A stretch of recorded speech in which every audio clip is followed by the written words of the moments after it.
Thousands of babies are born deaf or hard of hearing in the U.S. each year. It's important that they're diagnosed early so that they can get the appropriate treatment and attention.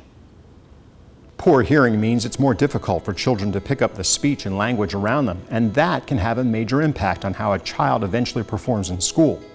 Almost 3 out of every 1,000 children in the United States are born with a detectable level of hearing loss in one or both ears. Early intervention is critical. According to the American Academy of Pediatrics, hearing screenings should be conducted at school entry for all children, at least once at ages 6, 8, and 10, at least once during middle school, and at least once during high school. For any student entering a new school system without evidence of a previous hearing screening, they should get tested as well. The hearing aid and audiology specialists at Lake Ear, Nose, Throat, and Facial Plastic Surgery talked to us about some of the ways they can help improve a young person's ability to hear. For children to have hearing loss, the earlier we find out, the better it is. We test children of any age, and most of them pass their hearing screenings with no problems.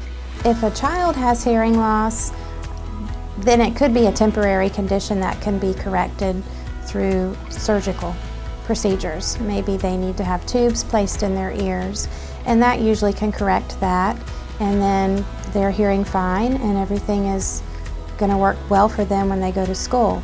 Most of the time when a child has hearing loss that's associated with ear infections, it can be easily corrected.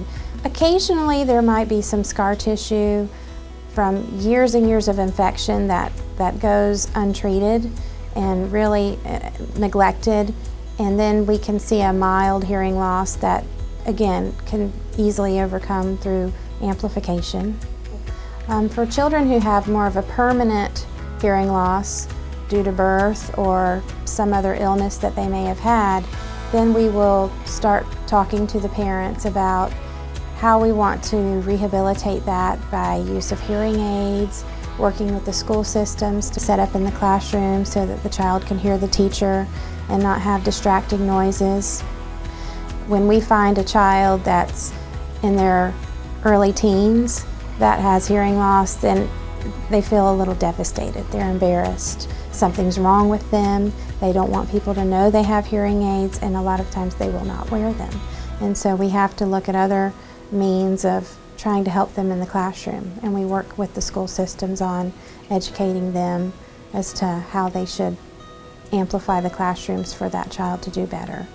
Hearing loss can be genetically related, and so we always would recommend that if you do have a strong history of hearing loss in your family members, that you do start having your hearing screened. We want to know what your hearing is, a baseline, so that if you do start feeling like you're not hearing very well, then we can have a hearing test performed and we will have a baseline to compare it to. If it appears to be more of a permanent hearing loss, then they still, by law, under the age of 18, have to have a medical evaluation by a physician.